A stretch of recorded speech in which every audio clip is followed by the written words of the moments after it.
Let's break the mold. Start believing and stop waiting for the other shoe to drop. Welcome to Wild on 7, presented by Pilot Games. We're here until it's here.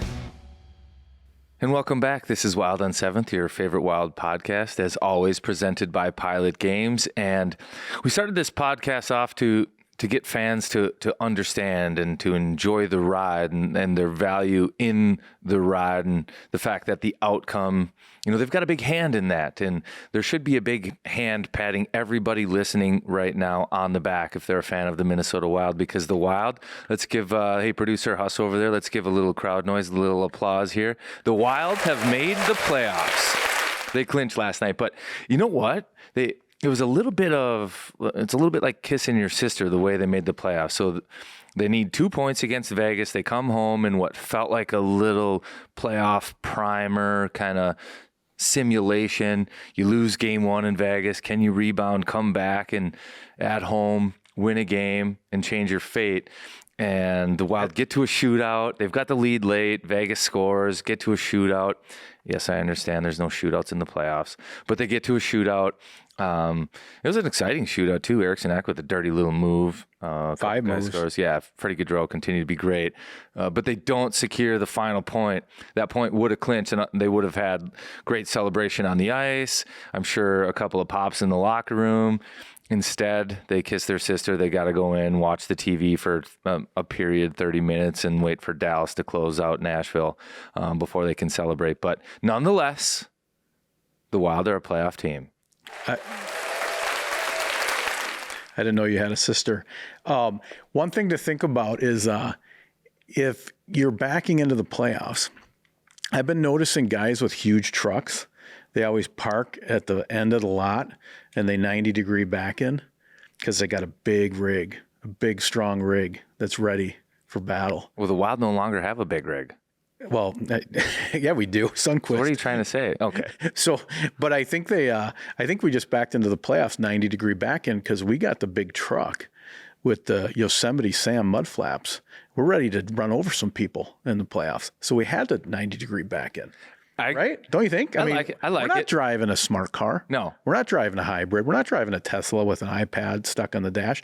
We're driving a big truck with a gentleman's cup in the console, and we are ready to ride for 2 months. They didn't press that fancy parallel 90-degree. No, there's no auto park in their car. No. They went to the lot, they found a spot, and they parked it. Yeah, and they got away. They don't want any dings. No dings. Trying to stay healthy. This is the way it was supposed to happen, Carts. It was. Hey, can we start with your?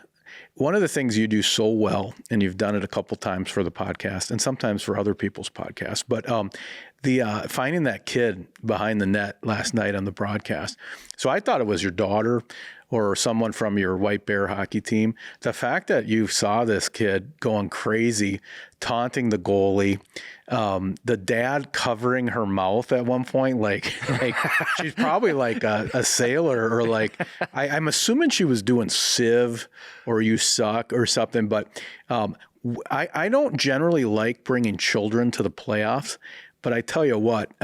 We definitely need her in the building. What was the graphic? It's the Wild clinch, and it's grit first is what they're. That's right. That's the playoff campaign. Grit first.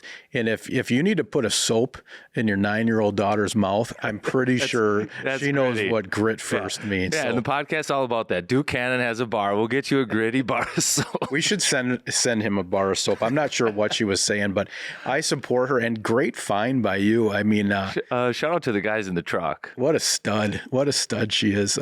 She might, I don't know, maybe let's play hockey. Maybe she's the flag bearer if we do that in the playoffs. But I love seeing. She's going to be, what she's going to have to be is, when you watch the basketball tournament, the people behind during the free throws, waving the flags and chirping somebody, that's going to be the Wild version of that. It's going to be a 9-year-old girl chirping the goaltender. She could live rent-free in somebody's head that we're playing. I agree. I think he noticed, too.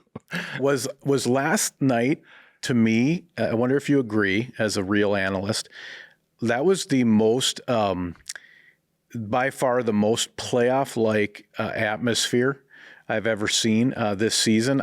It was like there was a taste, so Boldy was genuinely upset when he had been hit in the head. The Hartman in the after the first period was just ornery, mad about the penalties. And then just the speed. Middleton was tussling with someone so long. He finally, if you look at the clip, he just does this at one point. It gave me a taste, man, of like what's coming. And playoff hockey is just not the same animal as the regular season. Well, that's why I really like the way the schedule's set up, so that they could play a playoff team and a team that's playing for something in a home-and-home situation, because there was some animosity. The Wild didn't like losing in Vegas. They were challenged by the staff to be better at home. So they come out, they play a good game, they stand up for each other. They got back to, I think, what the Wild want or how they want to play. So it was more physical.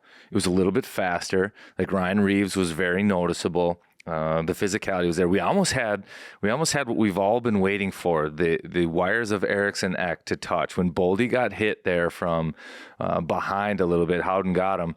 Eriksson Ek went right over. He didn't want to let him go. So I don't know if Howden turned a cheek and said, no, I'm not into it. But it certainly did feel like a playoff game, and it built on the game before. There were adjustments, things changed. Man, it was good, and it gets the juice again. That's why it would have been so great to clinch during that game, because we'd have been had all the experiences, because that's like a first round win, kind of like you feel good about. Well, that's what I liked about it, was the back to back, starting to dislike these guys. I personally find Jack Eichel to be, I'm a big American hockey person, so when he's on the Olympic team someday or the World Cup, I'll be the first to love Jack Eichel. But watching his game last night, man, he was like Odie from Garfield, just a tall, he must have had his, I remember when you used to go to the Taste of Minnesota, they told you to watch your wallet, put it in your front pocket. Jack Eichel might have got his pocket picked 35 times last night in that game for a superstar. It was, and then he scores in the shootout just to remind us that he's Jack Eichel. But it's fun to play a team enough to genuinely start disliking them. Yeah, I don't disagree. Eichel's obviously a great player, but there is something about his style that I think grinds people's gears a little bit. Whether it's the long stick, however he skates, like the body position or something. But there's something about it that can grind gears. Well, remember in like you're too young for this, but guys used to have their collar up in like the 80s, right? They would just wear a polo shirt and they would put their collar up. He basically plays hockey like his collar is up.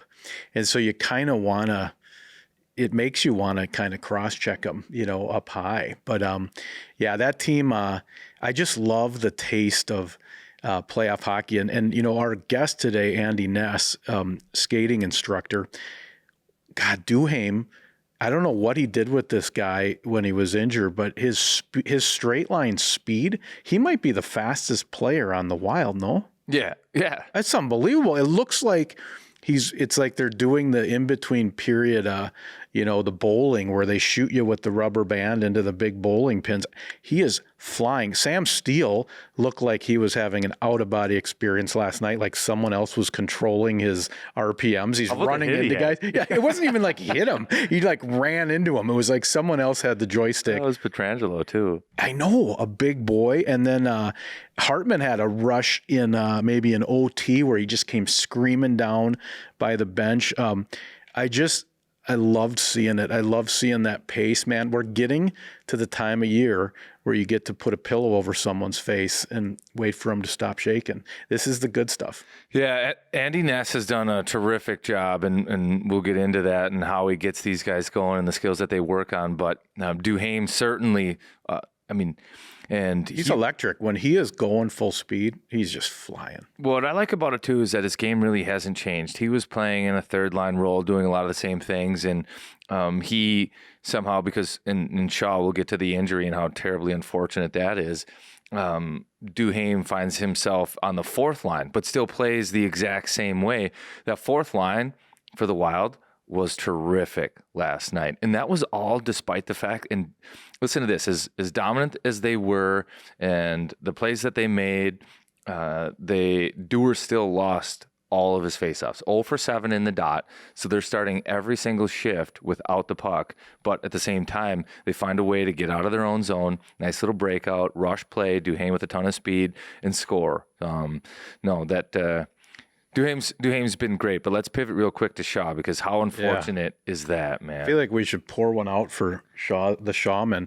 I don't know what we have. We could pour some Duke Cannon body wash out on the table, but that would be inconvenient for our producers. I mean, this guy, 4 ACLs? Yeah, this is going to end up being the 4th. I mean, this guy's a Monty Python movie, right? The poor kid, and he's an animal. He's farm strong. He saves his broken sticks to prod cattle. The guys love playing with him. That interview with Duhaime, I mean, he couldn't have been more reverential to Shawzy, right? Like, I'm just here trying not to mess up the legacy of Mason Shaw on the fourth line. I mean, you know, I wish he would do the podcast with us the rest of the way. I mean, get his guitar in here, and he's clearly a glue guy. And what a freak deal. So he caught a rut? Is that what happened? It looked like it. He caught an edge, a rut, something near the wall, and somehow catching it, the damage was done, and it looked like he knew right away. And that shot, there was a shot of him getting picked up over the threshold onto the bench. And you could tell he wasn't even trying to help, because he just had a moment where he was like, I just want to be hung on the doorknob right now. I can't believe this is happening again, you know, and it shouldn't have happened. He's a great kid. And as what Garen, the quote you guys said last night, right? No one's worked harder to be in the NHL than Mason Shaw. And I think find me someone with a bigger medical file than this kid. And he's young. Well, and what I liked about it too is that there's a couple things. I think Duhaime actually did come out and play a better game. And he talked about the fact that through Mason Shaw's injury, he's reflecting and appreciating his opportunity in the NHL and his health and the ability to play right now more so than he did even just a week ago. And Dean Evison came in yesterday morning, addressed the media and said that, yeah, it's terrible what happened to Shaw. He's an NHL player. He's worked his way here, and he will play in the NHL again, because I think you look at that scenario and it's like, man, can somebody really come back from his 4th ACL? Is this his 5th or his 4th? Like? I don't even 4th. know. And what that would look like. And you'd have to think that the thought will cross a player's mind. Like, is that it for me? You know, can I do this? And to get an endorsement from the coach and from management that absolutely, we're behind you, we'll support you, regardless of the fact that you are unsigned for next year. We'll make good on that, and we're going to give you every opportunity we can to make sure that you have a chance to play in the NHL again. So, guy's got a porterhouse size heart, so I think he'll be just fine. I think guys rally around him and want to play with him. I got to give you credit. You're an analyst, so you see things before they happen. But you were talking about Klingberg walking the line. And man, it's almost like it's like a signature move, right? Yeah, it's like Michael Jackson has the sequin glove and this and that. It's like now when I watch a game, you could, it's like clockwork. Like just watch this little chorus line Rockettes thing, and there's going to be about 14 steps, and then somehow the puck is going to make it to the net. I don't care if there's 36 people between him and the net. It's going to find its way to the net. I mean, it is. My group text was trying to, you know, do we call him Johnny Cash? Is he Cash? Is he the man in back instead of the man in black? Like, what's the nickname? No one walks the line like John Klingberg. No, and so when it comes to the Wild getting adjusted to that too, and the power play, he's a great power play quarterback because he can walk the line, and he's got that talent, and the shot gets through. There's a lot of elements there. You know, he's got the right personality, the right heart rate. Like, there's no panic. You can tell he enjoys it. So at the same time, like, he's moving and making the play all himself, right? So it's hard to work off of that at times, especially on the flank. And what would that look like when you have Kaprizov on one side, Boldy or Zuccarello on the other, and how's that movement going to work? And it was good that he scored in a power play goal, because you're starting to see what a power play with Klingberg up top can do and what it can look like. Cough button NHL. Nice work. You're in the show, baby. Yeah, baby. That's when you know you've made it as a podcaster. When you have a cough You button. have a cough button. But I think it's taken some time to adjust to him up there. But again, just like it took him, I think some time to adjust to the Wild style of play. He's managed the puck better recently. There haven't been as many turnovers. Carrying the puck up the ice, he's moving it quicker into the forwards' hands on the power play. He's doing a much better job walking the line, distributing the puck, and guys are figuring him out as well. So, I mean, it just goes back to, for me, the deadline additions from the Minnesota Wild are fully integrated in right now. You've got Johansson, you've got Klingberg, Nyquist is eventually coming. Sundqvist. Sundqvist has been great. Don't play cards with Billy Guerin. Right. If you're on the plane flying home at some time, cards.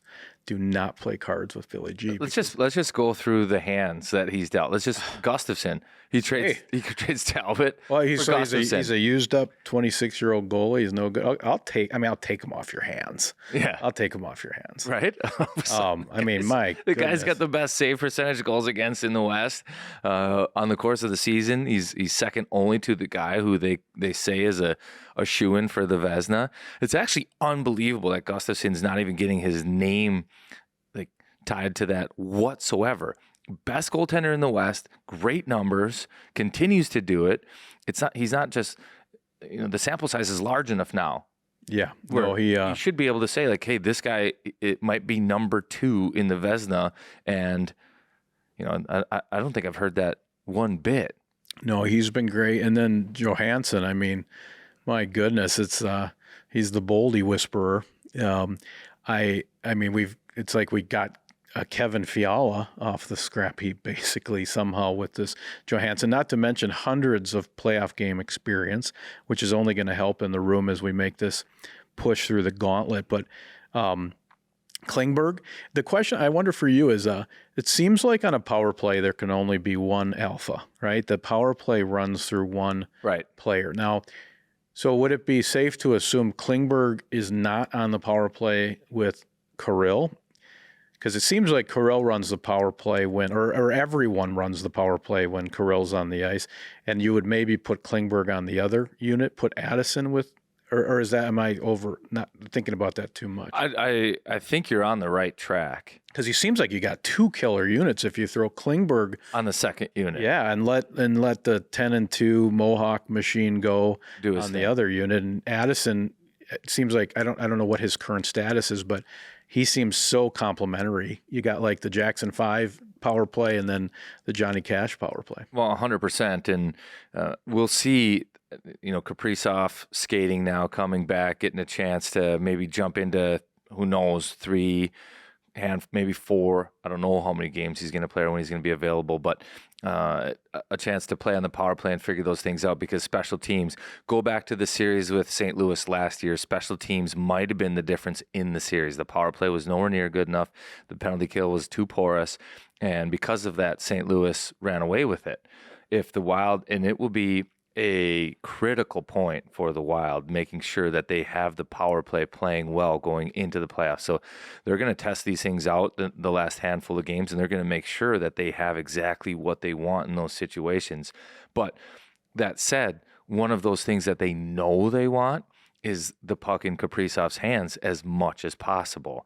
And he, despite the fact that you touched on it a little bit, that he is an alpha and that he's the best player and the guy that you want, I don't think he's like a bullying alpha. It's not like, give me the puck, I'm going to control it. He just makes the right play, the right read, the shot, the pass, everything, and it all works. But you just want everything going through him. But that power play is much more diagonal lines, breaking the box, moving the puck constantly, where it seems like when Klingberg's running it, he walks the line, he gets a good shot, and someone puts in a rebound. It's more simplified. It's almost like shots, an umbrella, basically. with point shots crash. It's Let's get our shot through. Let's get bodies there. We'll find a rebound. If not, that puck goes in with the screen. Absolutely. So I think if you're drawing it up theoretically, that makes a ton of sense to have Klingberg be on your number 2 unit, so you have a great threat up top there. You can simplify, crash the net, and then you have Kaprizov. But then the question is, who will run that top unit? Because Addison, is Addison going to take John Merrill's spot? Are they going to play 2 righties on that third set? We could probably transition right into, maybe because how good their top 4 defensemen have been playing right now, you might have he's sitting on a bike until the power play. Yeah, you might have Addison. You might have now it's not this good, but in 2006-07, the Ducks were able to play like 30 minutes from each D guy. So they always had Chris Pronger, Scott Niedermayer on the ice. The Wild could always have Jared Spurgeon or Jonas Brodin on the ice. I think they're both efficient enough, good enough shape, good enough skaters to where they could play 26 minutes a night. And so that gives you the option to do different things with your third pair. But we'll see based on the power play how they make some of these decisions. I don't think that's what they're going to do. But speaking of Addison, earlier in the year you played a nice prank on him with his car horn. I understand that you had some karma come back to you with maybe a little NHL Network terrorism with some of our Wild friends. Can you tell us the story? Yeah, there's some funny guys inside that locker room. Haha funny? I don't know about that. So there's only 3 games on the slate yesterday for the NHL, so they were looking for people to jump on NHL Network and preview some of these games. I ended up getting a text and saying, "Do you jump on for 5 minutes?" So I oblige, and I've got to set up my camera. It's via FaceTime. So where are you when you're doing this? I was like in the booth next to the broadcast booth upstairs. Okay. Yep. So I try to be by myself. You're going national. Yeah. Trying to be by myself, just out of everybody's way, quiet little spot. So I set my phone up and it's just via FaceTime. So you get the earbuds in, and a lot of things could go wrong. Not really though. You think it's simple, like a normal FaceTime call. It's no big deal, but you're already nervous. You're like, hands-free. I'm going to be on national TV here. Let's make sure we get this right. Well, just make sure that it looks good for national TV. Exactly. You can't just like hold it like you do with your buddies and then give up nose shots. They check out your nose hair and your boogers, whatever else is up there. Yep. No profile. No, it's like set up. The phone's set up. So as soon as the interview starts, they're asking a question, and Aaron Sickman, who works for the Wild, all of a sudden decides that he's going to FaceTime me. Is this something that Sicky does regularly with you? That he's never FaceTimed me before in his life. Okay. And he decides this is probably the best possible time. Would he also be the guy that maybe set up the interview for you? No. Okay. So he just must have been downstairs somewhere with one of the TVs on the NHL Network. He's like, you know what? This is a great time to FaceTime Ryan. Yeah. So all of a sudden, I can't hear the questions being asked to me. It's just beep, beep in my ear. My whole screen, I can't see anything because it just says Aaron Sickman FaceTiming. And then, it just scrolls now. You can't put your finger on it. Cancel it. It's weird. Because it's live, and I actually don't know if the camera is going through or not. Like, if they can see me, if they can't, if they can hear the beeps. I have no idea. We got to get this interview. So Sicky's watching you live, and he's like, FaceTime. I wonder what Carter's up to. I think I'm going to FaceTime him. So as soon as Sickman gets done FaceTiming me, Tony DaCosta decides to do the same thing. Now, does Tony regularly FaceTime you? No. Okay. I'm watching a lot of Court TV, so I'm kind of making the case for you. So you think that maybe he might have been watching as well? Yeah. So these guys are watching downstairs and doing their best to make sure I screw this up. With friends like those, who needs enemies? It was 5 straight minutes of calls while I was on this interview, beeps in my ears, couldn't see a thing on the screen. The dark. Just answering questions you don't know what they asked you. They're like, they get done with the interview, they're like, man, he must have had another Ambien.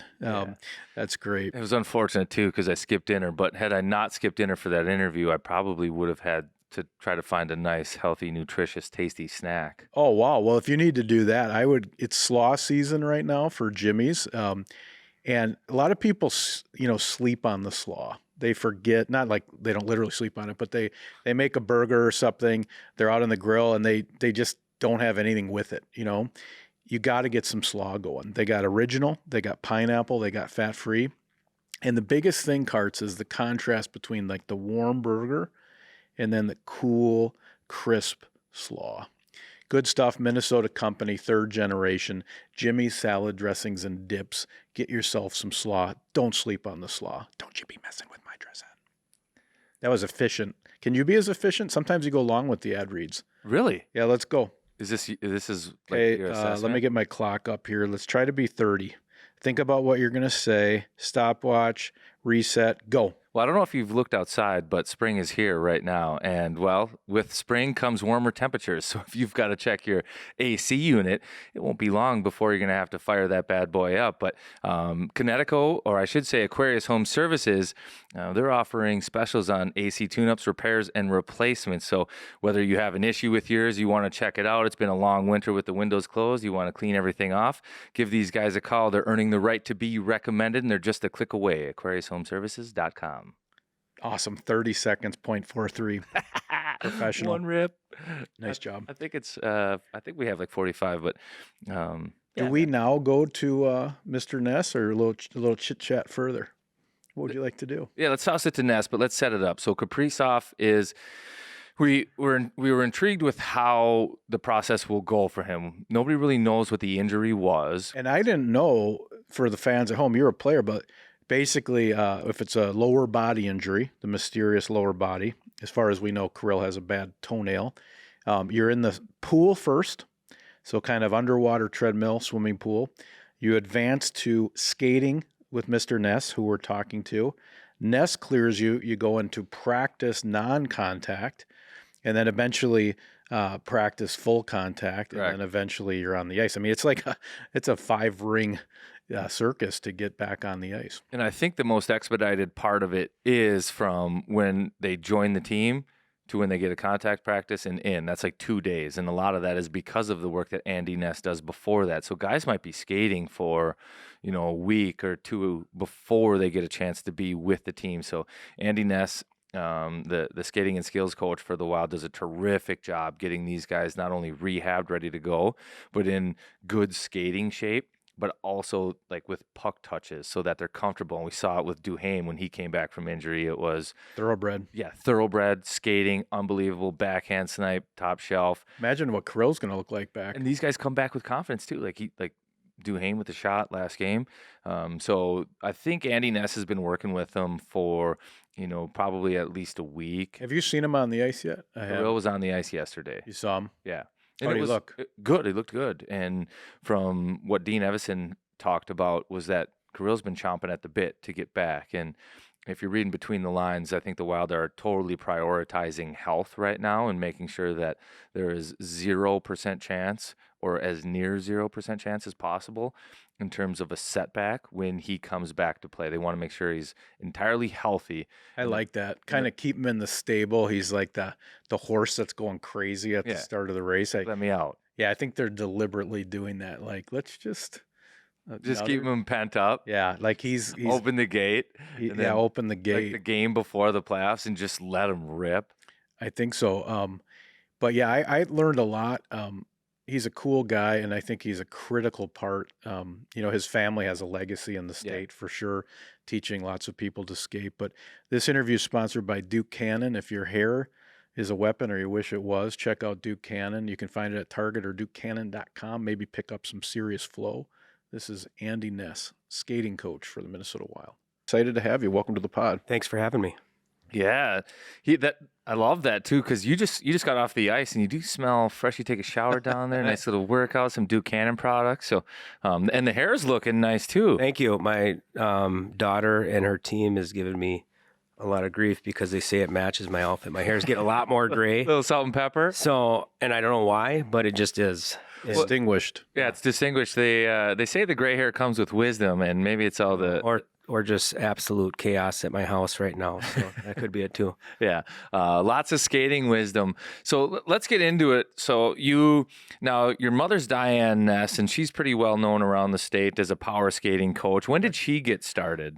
So she was a figure skater, United States medals figure skater, and she taught figure skating. And then, if you remember Dick Vraw, I don't know if you guys remember that name. He was a skating coach for the North Stars back in the day, a long time ago, I think in the 70s. And he had brought her on, and he taught, the biggest thing I think with figure skaters as they enter in the hockey world is you just have to teach what you know.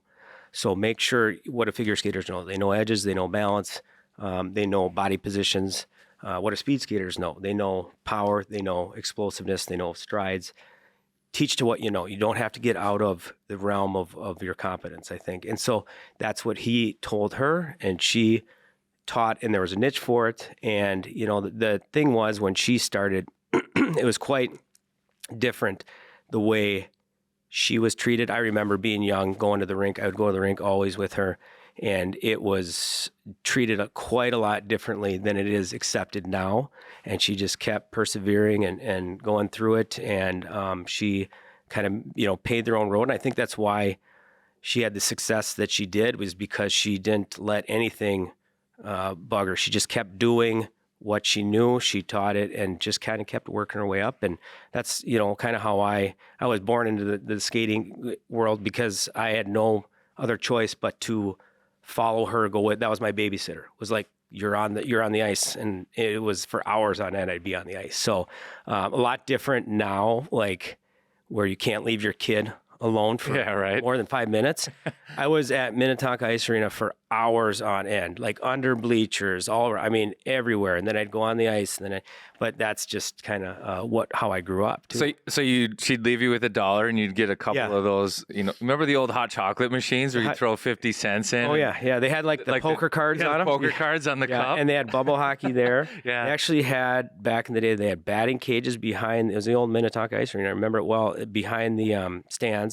So I do that. I do bubble hockey solo. I wouldn't play anybody. It'd just be by myself. Sometimes my sisters would be there, and then fake play arcade games, as a kid, because they had arcade games up, and then throw my skates on and go out and skate. And that was kind of my life. It was just being thrust around. I got every rink in Minnesota I remember going to. And it's kind of cool now going back, just starting with my daughter and coaching and being in different rinks, is going back up north. And I'm like, God, I haven't played here since high school, or like going back to Grand Rapids.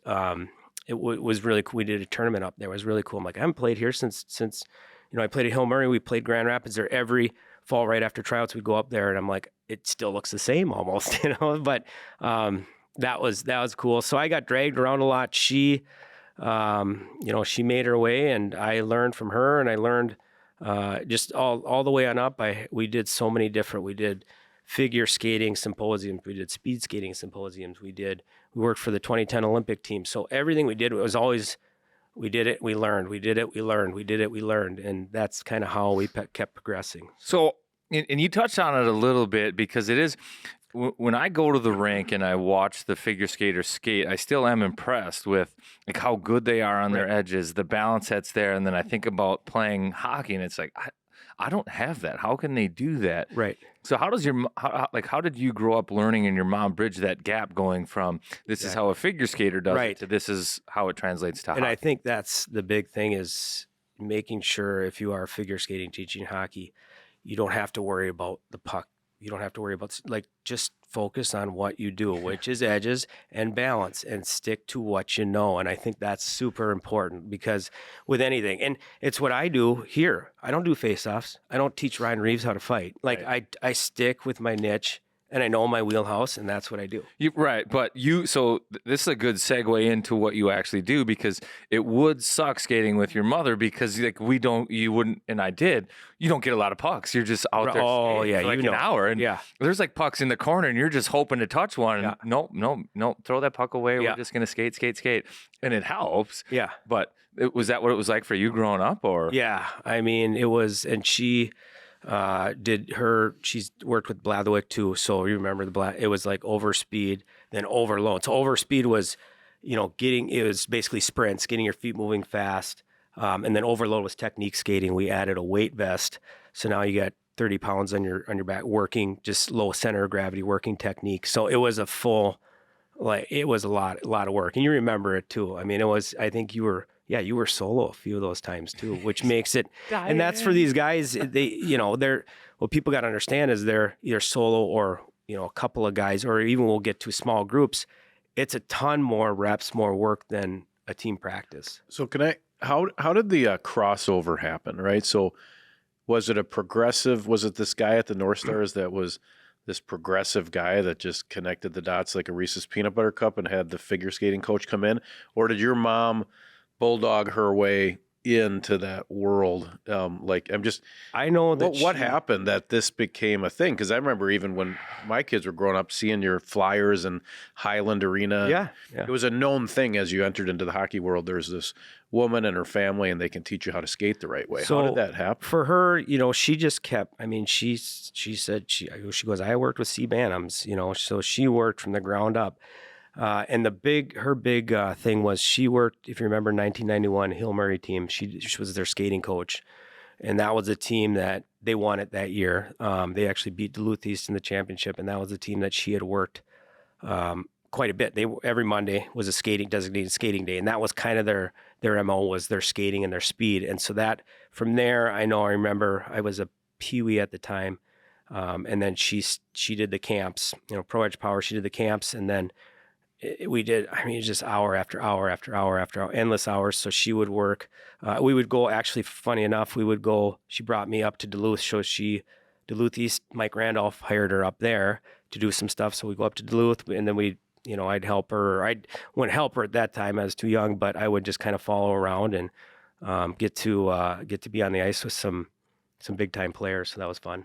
So would you say that you've had the tutelage of your mother, the skating coach, and then at some point you thought, like, let's play with the puck a little bit. I'm a hockey player. Right. And then that's your wheelhouse, is Right. there's some skill development with it. When did you have that epiphany or that thought that I want to get into this, but I'm going to skate, but I'm also going to handle the puck? Yeah.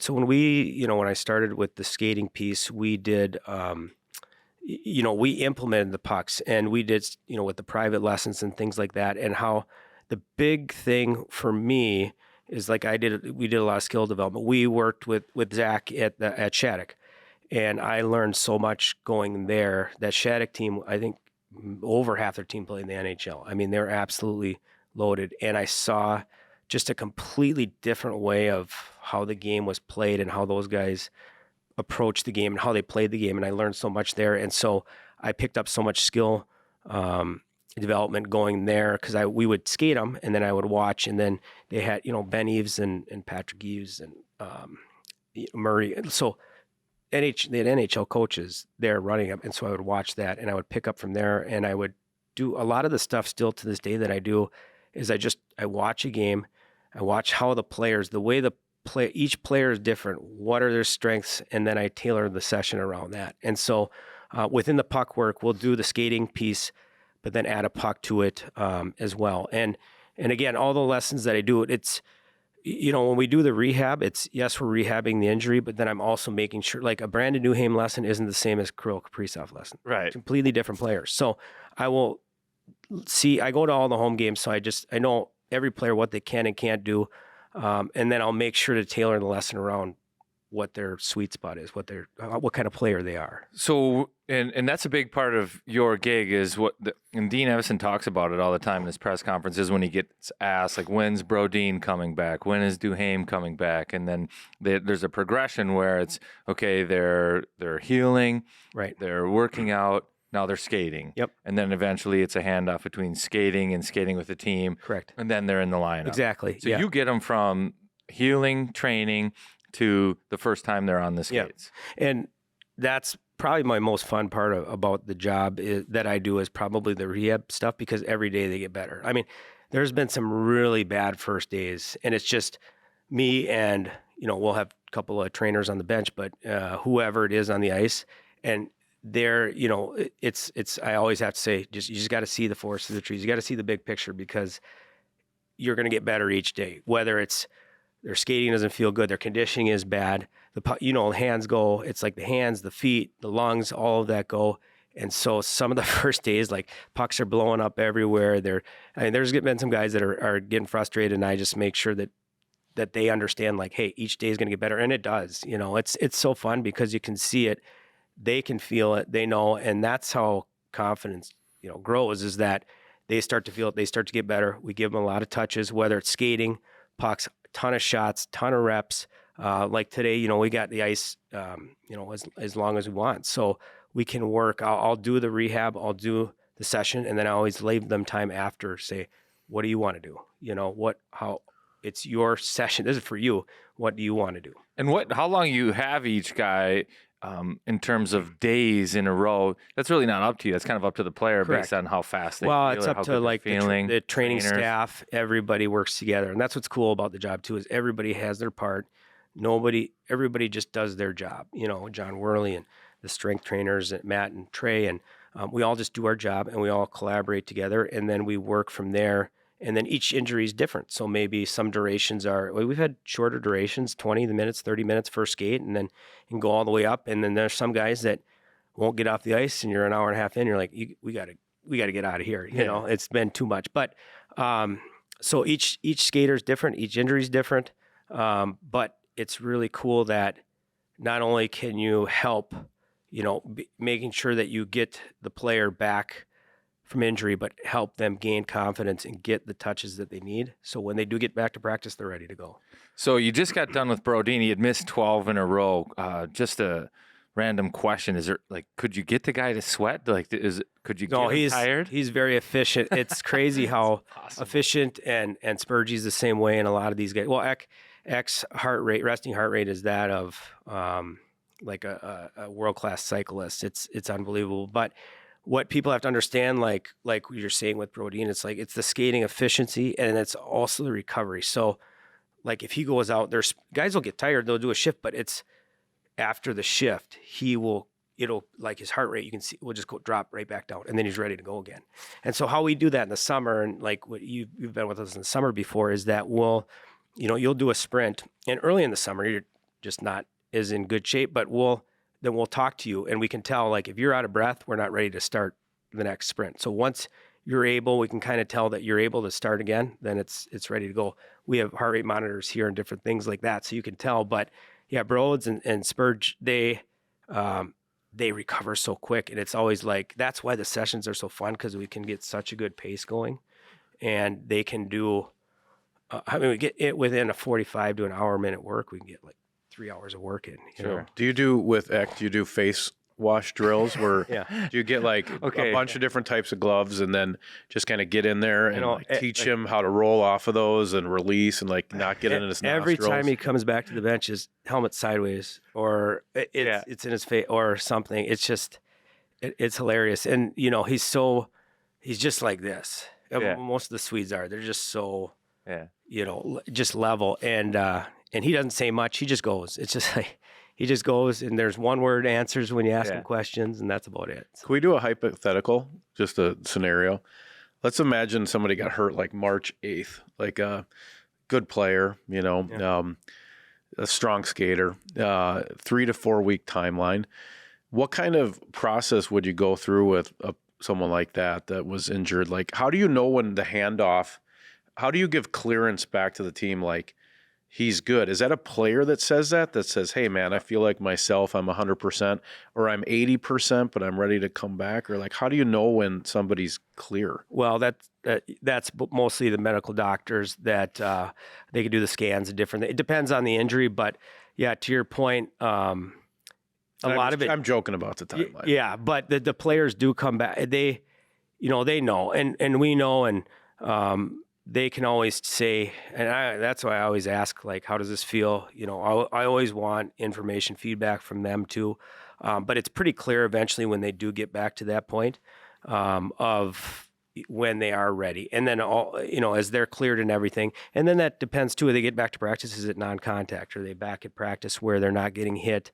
And just making sure that they get done, they get back into practice the right way. So let's get another hypothetical situation going. His name is Miril Maprivov, and he's coming back, and he's looking for. He's shown that he can rekindle the career of veteran players. We on this podcast have a veteran player that plays on Tuesdays, but he's really a Wednesday night player, and okay, so to describe this, Monday players are the best players in your league. Tuesday players are probably the next phase. So that'd be like the B team. Wednesday would be the C team. He's a Wednesday player that plays on Tuesday nights. He's fit. He wears cowboy shirts. He's got beautiful long hair. It's similar to a weight vest. Yeah. But it's more of a weight chest. Could you? I have an extra 45 that I carry with me. So Could what you I get do him in for good shape? what I do for my training is when I first get on the ice, I put one leg on the boards and I count to 10, and then I put another leg on the boards and I count to 10. And if I'm feeling ambitious, I kind of get down with my knees like this, and then maybe like get up with the stick and do this. Yeah, the hip flexors. Yeah. And then that's all I do. And then I'm really bad and I don't do anything good. How long would it take you to, like, if I was on a reality show, like, like Undercover Boss, like if I was secretly working with you and the goal was like to have 10 people be like, what's going on with Kinger? How long would it take you to change a sort of beer league or skater?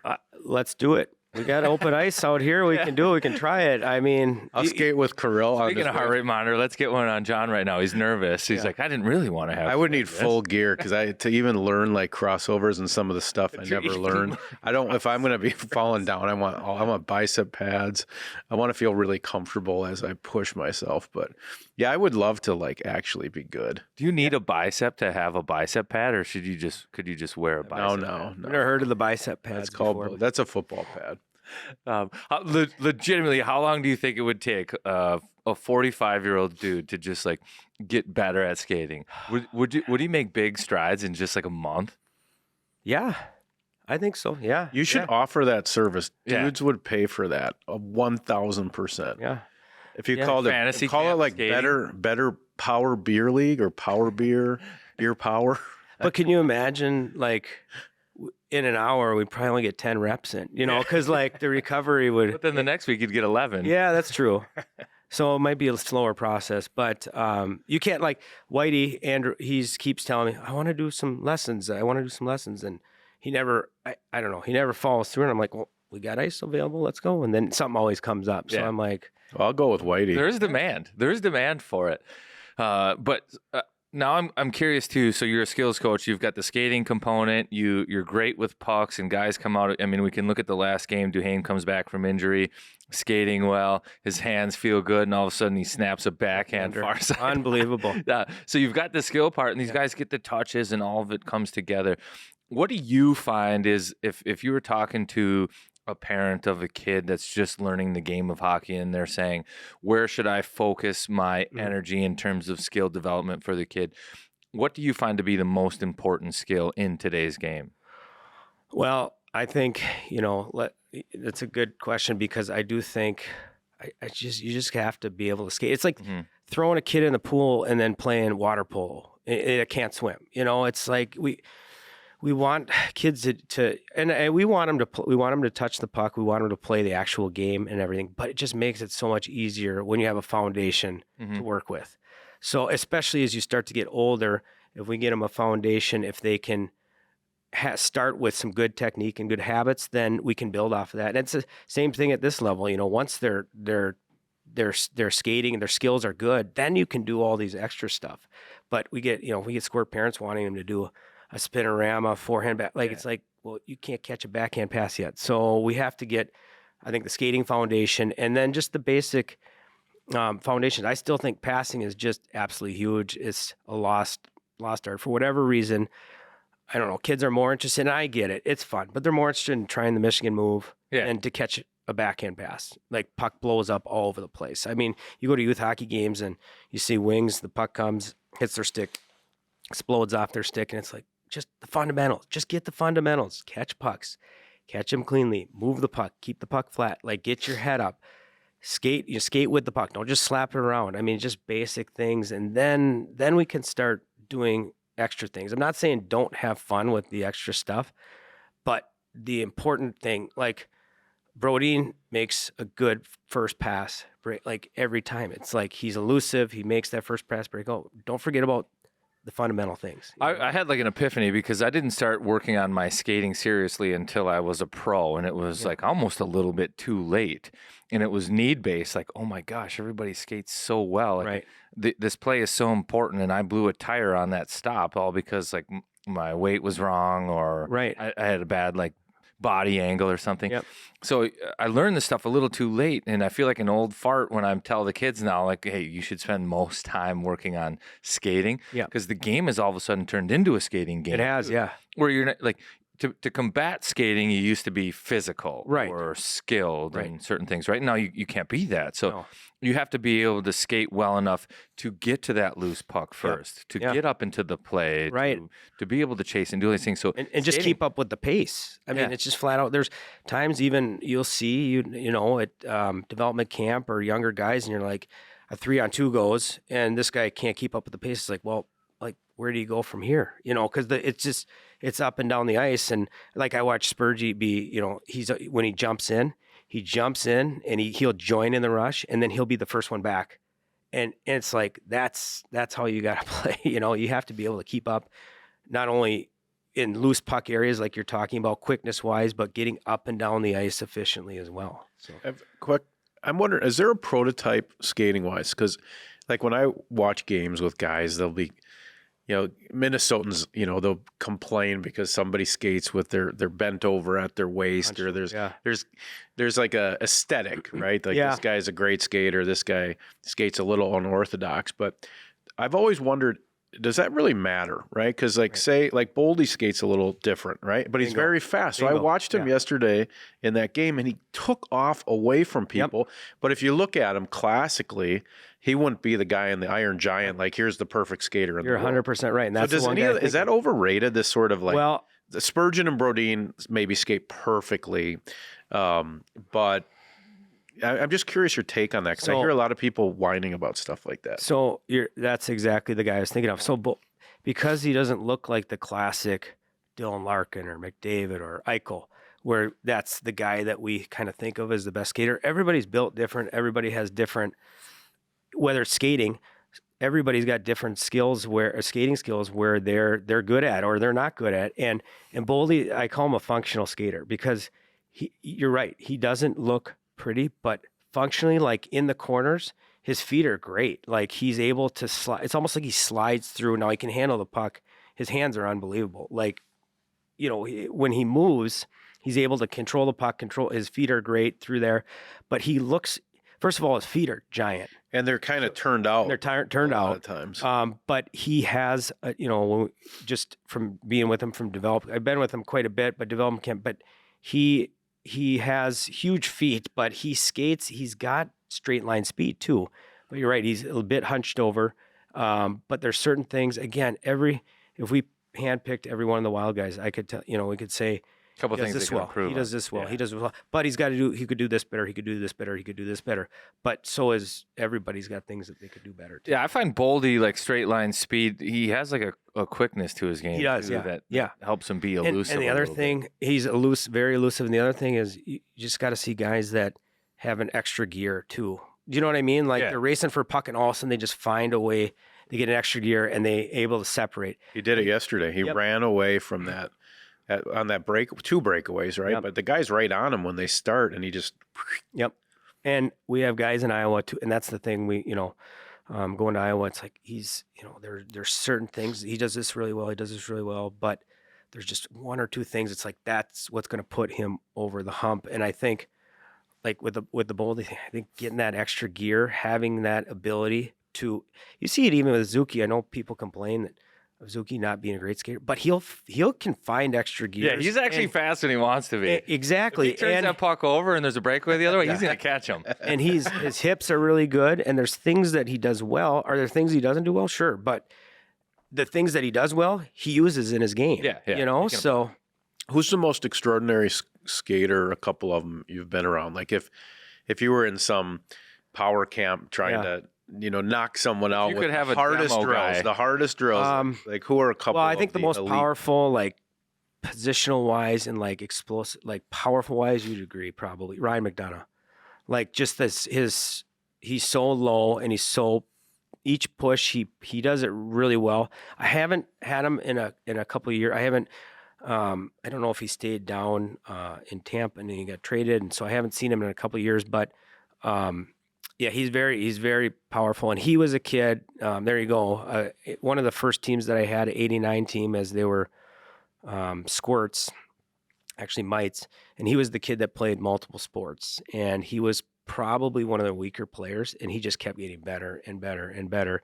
And then by the time he was at Cretin, he was Mr. Hockey, and he was phenomenal. But he's a very good skater. There's a lot of like I said, everybody has, you think of your classic Eichel, Larkin, McDavid, straight line, powerful, long leg. They're all kind of ankle flexion. What about McKinnon? Because when I watch that guy skate, it's like it's so violent. It's almost like he's running, forward. right? And he's chopping. And is there wasted energy there, or is that actually he's overspeeding exactly how you're supposed to do things? Well, it looks so different. That's his like trigger, or his hands. Like his hands almost get him going, and his feet. Get him going at the same speed. Yeah. And his feet are crazy. So it looks quick. like a cartoon. But the other thing that McKinnon does is, if this sounds weird, but he stops fast. He stops quick. He'll stop and turn on a dime.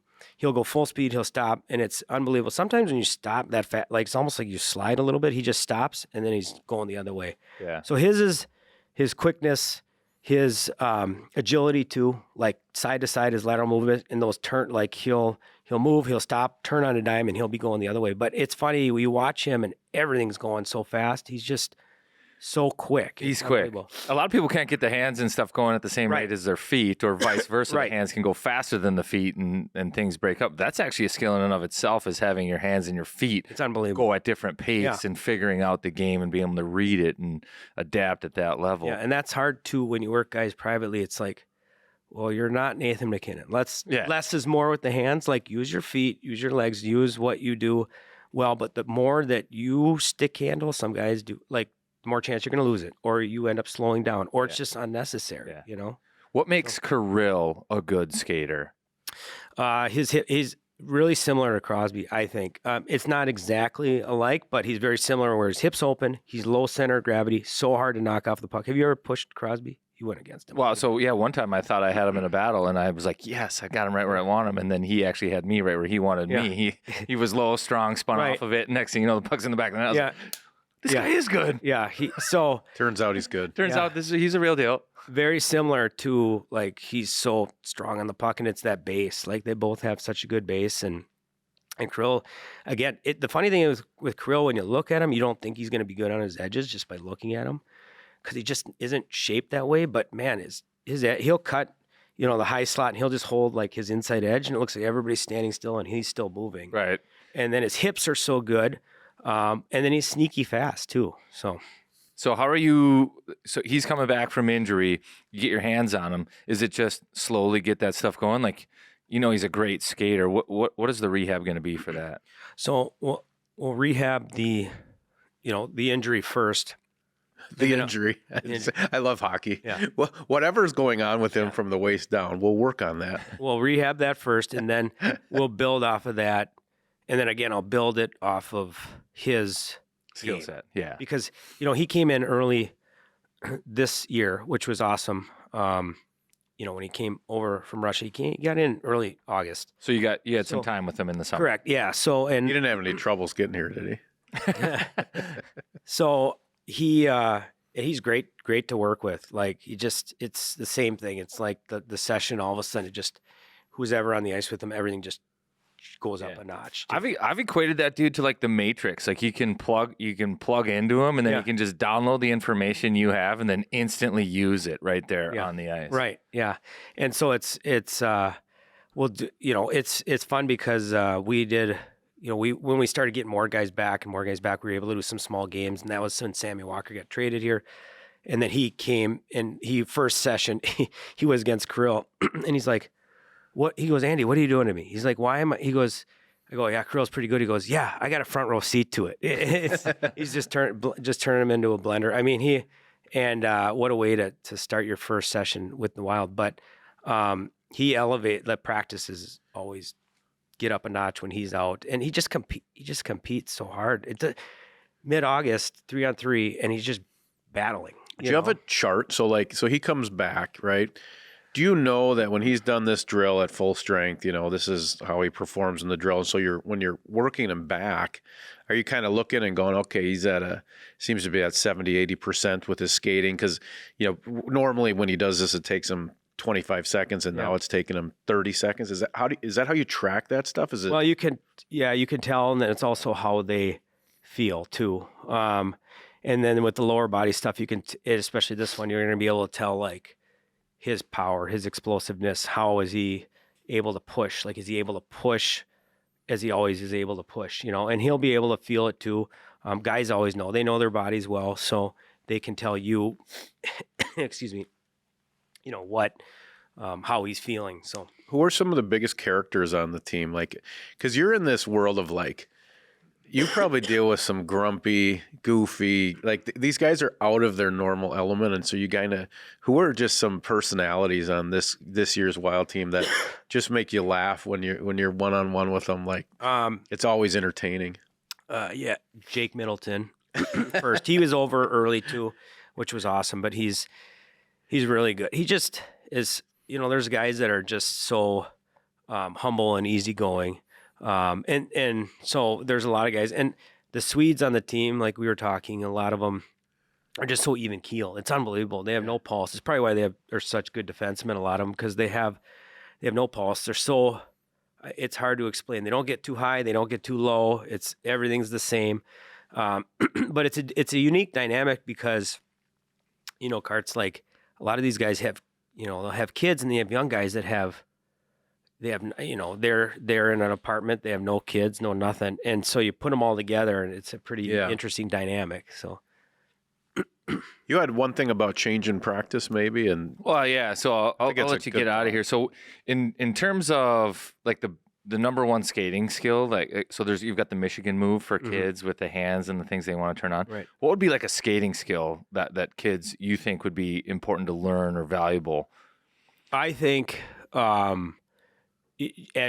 edges, really. If you can get on your edges, and you see younger kids, if you can get comfortable on your edges, the younger, the better. And I mean, whether it's opening your hips up on your inside edges, turning on your inside and outside edge, or loading and pushing, on your inside edge, the kids that can build that foundation, the edge strength in the right position too, those are the kids that, again, you can do so much more with them because they can do that. So I think you guys have a term for it, and we'll get into where they can find you and where kids can work with you. It's like the bird step, where where they that's open their hips. Yeah, that's where Kirill, if you can envision this, it's Kirill coming up through the neutral zone, and he's got his left skate, he's coming up the left side, going straight north. Yep. And then he's got his back foot, the right foot, able to push on the inside edge. Yep. And either propel himself straight forward, or even to the right, or even to the left. Yep. And it's just the hips are open, but that opens up like his field of play to almost like a whole 180 degrees. Right. Like he can make a play everywhere. So you can do that on the wall, and the high slot. Zuki does in the high slot too.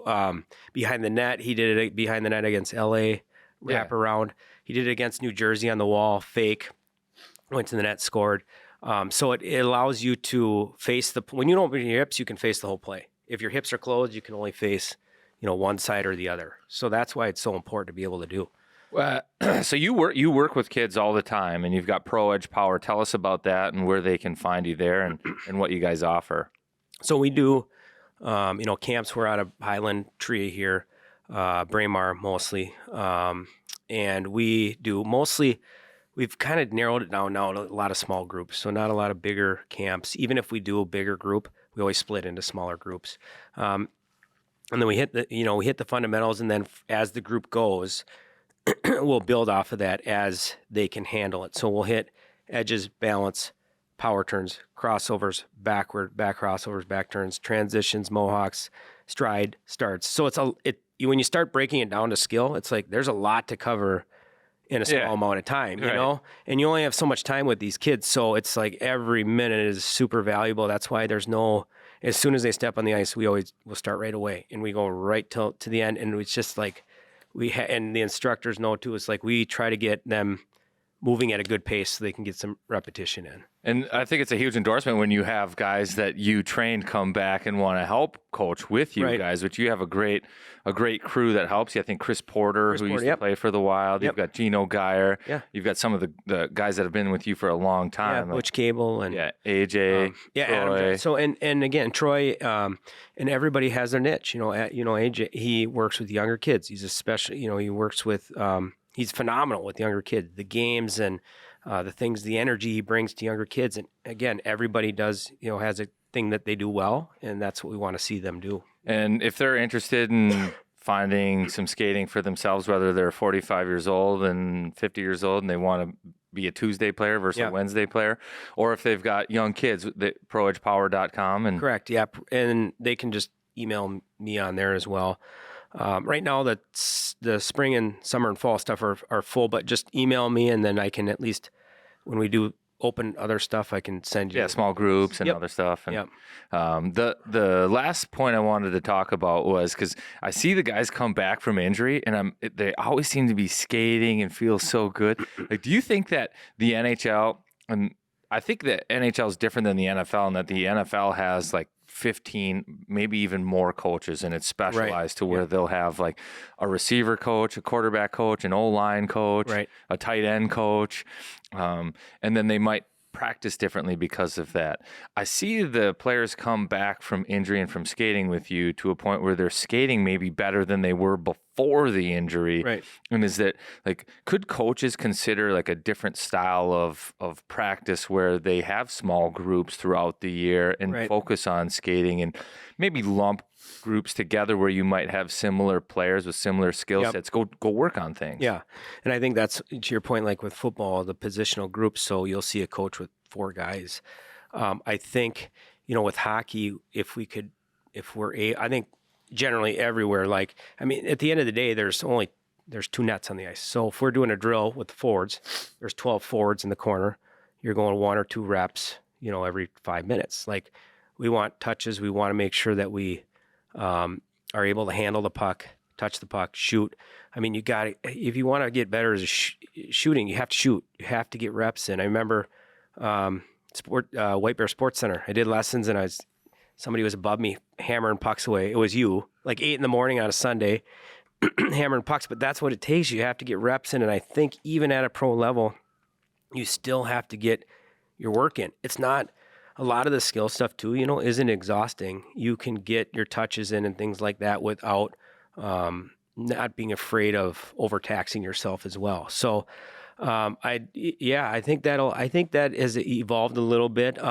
Some of the practice facilities that have 2 sheets, they use both sheets, which when I'm in Iowa, that'll happen sometimes too, which is really great. You can pull the D off session, do transition work with just the D.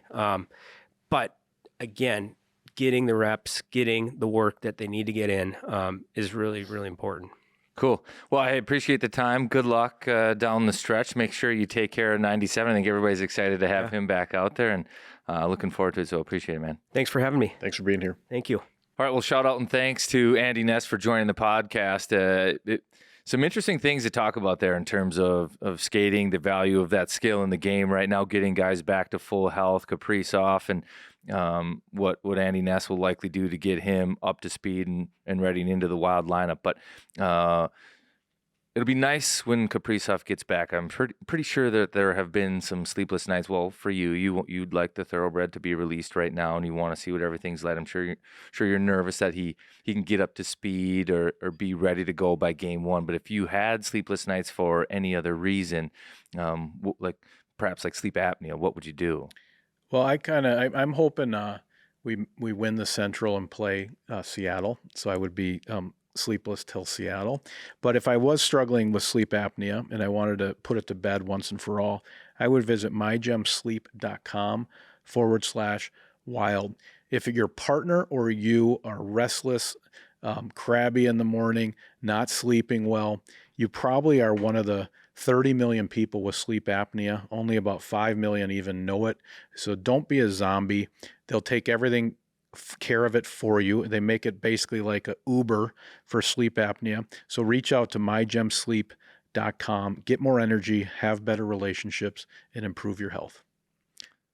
Do you think the Wild are building a playoff caliber team? Oh, is that pretty good? was that the toss? That was the toss. That was like so like building. You want me to bouncing puck?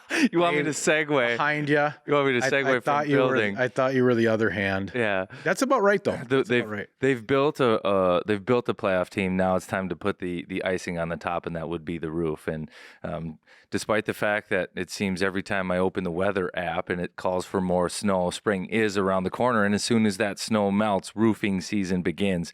And if you were one of those people that was in the area, East Metro, I think Lake Elmo at times, well, heck, you can go check out wildconstructionmn.com because they have a 3-year hail history map, so you'll find out if you were in one of those areas. Check out their retail estimate tool on the website, and you'll know if you're in there. You can get them to come out for a free estimate, check out your roof and assessment. There's really no reason not to, and a lot of times damage can show up after a winter storm. I was walking around my house, a lot of the shingle material all over the exterior of the house on the ground. So make sure that you check out their retool estimate at wildconstructionmn.com. Get that roof taken care of. You've got such a great foundation and you've built a team that can win. You might as well keep it under wraps and under a nice roof. Check them out. Well done. So Matt Boldy, I haven't seen a player pop off quite like this. And have we reached a point with a skater where he becomes like the goalie and you just don't talk about what he's doing? Like you just don't look at him, you don't talk about it. I mean, are we at that point with Matt Boldy? And if we are, did I just ruin it? I mean, this kid, the state's fallen in love with him. He just seems so happy. He seems so young. The $49 million man. He's got to smell like a new car if you walk by him. I mean, he's on a roll. He is, and but if you look at the analytics, so yeah, he's scoring goals, and that's obvious, and that line is terrific. So I don't want to take anything away from Eriksson, Ek, or Johansson either. But Boldy's getting a lot of credit because he's the one putting the puck in the back of the net, and that's not always the easiest thing to do. But if you look at the data, the analytics behind the way that he's playing, he's doing Kaprizov-like things. So he's leading the Wild in defensive zone exits. He's leading in O-zone entries with the puck, right? So he's the quarterback of our hockey team right now. Well, yeah, he's doing absolutely everything. So you're under pressure in your own zone. Boldy's the one skating it out with a controlled entry. He's getting it through the neutral ice. He's crossing the blue line with it. And the way it works oftentimes in hockey, you run out of real estate going north. If you're controlling the puck at the blue line with an entry, you're usually the guy that has to make the pass, and then a shot would come sometime shortly after that, at least if you're trying to score off the rush. Last night's game was a perfect example. Boldy with a controlled entry, draws 3 guys to him, feeds it over to Ek, and then Ek makes a great pass back to him. Somehow Boldy's able to do all of this. He's making the appropriate decisions at the appropriate times. He wants the puck. He's settling the game down, but he's playing with pace. You can go throughout his game, and I think there are impressive pieces to it all. And going back to Kaprizov, when he's playing, you can open the analytics app, and it will say that he has been great at everything. D-zone exits, O-zone entries, wall battles, you name it. Matt Boldy is doing a lot of the exact same things that Kaprizov has done with Kaprizov out of the lineup. He's basically stepped right into that role and has taken it over. Exciting when you think that all of a sudden the Wild might have 2 of those guys at that same time.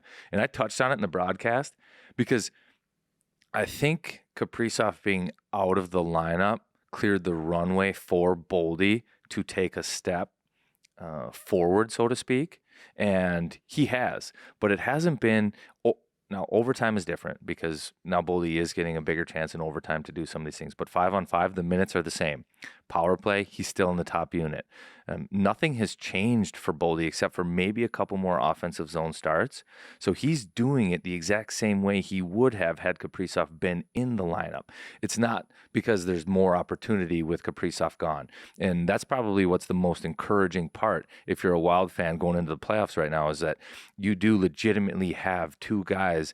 And I've been talking about this lately, that I think young players in the NHL go from fourth line guys that chip in offense or third line guys, where they chip in offensively.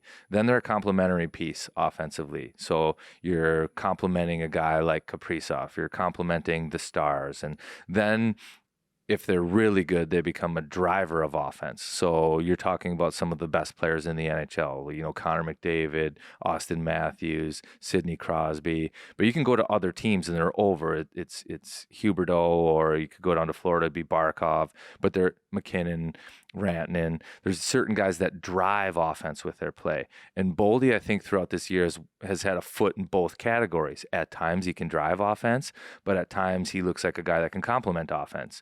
With Kaprizov out, he looks like a driver. So now he's taken that next step into that next tier of great players that you can actually build around offensively. They drive it, and now you're looking to complement him. And that's what Johansson and Eriksson Ek have done wonderfully. So it's a huge step for him. And I think mentally he's gotten to a spot now where he believes in himself as a driver of offense, and that maybe is more valuable than the actual production that you're getting out of him at the moment.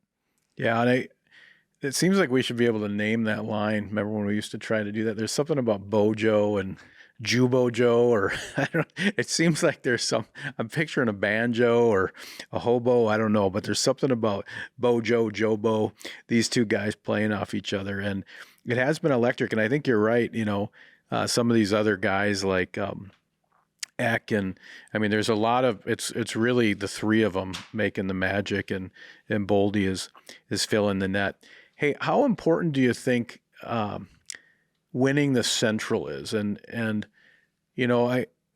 we started this podcast because we wanted to be better fans and non-Minnesotan, and so it just would be so not normal. Like if we could win the Central and like play Seattle, a wild card, and like maybe just like win a playoff round without gutting ourselves. Wouldn't that be nice? And I, as on the flip side, as a bad fan, I'm like terrified of Colorado and Dallas, like so many demons. So, I mean, how important do you think it is? Or is it just like you're going to have to play them anyway? I get the sense that inside the locker room, there isn't a fear of any of the teams. None of them. Where I think that was the case last year. And the Wild were pressing for home ice, and they thought that was going to be the difference in the series against St. Louis. And then it turned out to not be a factor at all for them. So learning from that last year, I think they're applying a new philosophy this year, and we just are going to try to be ready, healthy, and playing good hockey, and we don't care who we play against because there's a belief internally that this is a more battle-tested, playoff-ready hockey club than the year prior, and there's no need to focus and try to get that minor competitive advantage of finishing in first or second.